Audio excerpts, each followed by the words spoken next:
मित्रों, लोकसभा अध्यक्ष जी ने आज ये सर्वदलीय बैठक बुलाई थी। पुराने 3 सप्ताह से संसद में गतिरोध बना हुआ है।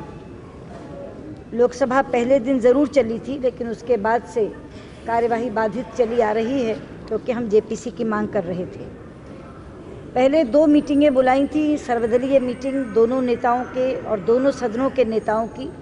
प्रणब मुखर्जी ने, जो लोकसभा के नेता सदन हैं, उनमें भी समूचे प्रतिपक्ष ने ये मांग रखी थी कि 2G स्पेक्ट्रम के लिए हमको जेपीसी चाहिए ही।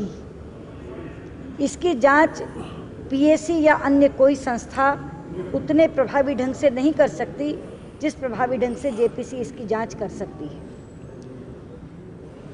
दूसरी बैठक में प्रणब जी ने एक प्रस्ताव रखा था कि पीएसी के साथ अगर कुछ जांच एजेंसियां लगा दी जाएं तो क्या हमें स्वीकार्य होगा। उसी बैठक में हमने उस प्रस्ताव को अस्वीकार कर दिया था।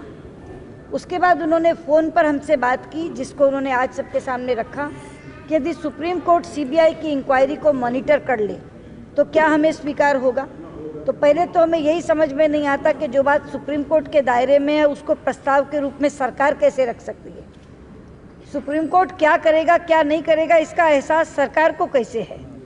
और दूसरा, हमने कहा कि अगर सुप्रीम कोर्ट कर भी ले तो भी वो जेपीसी का दायरे में तो नहीं है। वो चीज़ जेपीसी संसद के अधिकार क्षेत्र में आती है और संसद अपना अधिकार कैसे खोएगी। सुप्रीम कोर्ट के प्रति सरकार केवल उन बातों के लिए आंसरेबल होती है, उत्तरदायी होती है, जो प्रश्न सुप्रीम कोर्ट पूछता है या जो बातें याचिका में लिखी जाती हैं। लेकिन जेपीसी का दायरा तो असीमित होता है और जेपीसी किसी भी तरह की एजेंसी को बुलाकर, किसी भी मंत्री को बुलाकर बात कर सकती है, जबकि सुप्रीम कोर्ट में केवल लॉयर्स आर्ग्यू करते हैं। तो सुप्रीम कोर्ट अगर सीबीआई की इंक्वायरी मॉनिटर कर भी ले तो जेपीसी की जांच कैसे रिडंडेंट होती है, कैसे अप्रासंगिक होती है। इसलिए हमने इस बात को अस्वीकार कर दिया। और मुझे एक बात बताते हुए खुशी है कि पहले जो दल थोड़ा बहुत संकोच के साथ जेपीसी की बात करते थे, आज सबने निसंकोच भाव से जेपीसी की मांग की।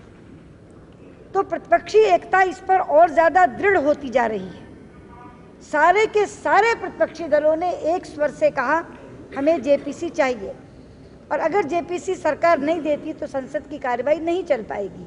ये बात हमने अध्यक्ष जी को भी कह दी। उन्होंने कहा कि अगर केवल हम प्रश्नकाल चलने दें तो हमने कहा उससे क्या फ़ायदा होगा। 1 घंटे के लिए आप प्रश्नकाल चलने देंगे, अगर चले तो संसद पूरा चले। हमने यहाँ तक कहा कि अगर आज सरकार शाम तक जेपीसी मान ले तो कल सुबह से आप संसद चलाइए। हम रात को देर तक बैठने को तैयार हैं। जितने घंटों की कमी हुई है वो सारे घंटों की आपूर्ति करने को तैयार हैं। विधेयक पारित करने के लिए तैयार हैं, चर्चाएं करने के लिए तैयार हैं। लेकिन एक बार जेपीसी मिले तब, और अगर जेपीसी सरकार नहीं देती तो फिर संसद की कार्रवाई नहीं चल पाएगी। ये बात हमने उन्हें बहुत साफ कह दी और समूचे प्रतिपक्ष की यही मंशा है।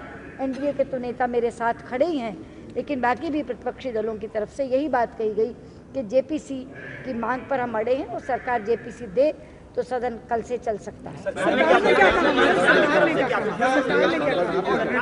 सरकार की तरफ से कोई आश्वासन नहीं मिला। सरकार ने तो यही कहा कि पीएसी देख तो रही है, अगर सुप्रीम कोर्ट सीबीआई की इंक्वायरी मॉनिटर कर ले तो 2 चीज़ें हो जाएंगी, आप मान जाइए।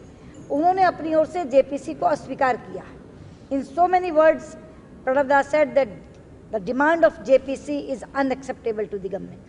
मैडम, एक सवाल सीबीसी के अपॉइंटमेंट पर जो आपने जो सवाल उठाए थे, सुप्रीम कोर्ट ने भी बहुत सारे सवाल उठाए हैं, वो कैसे काम कर सकते हैं।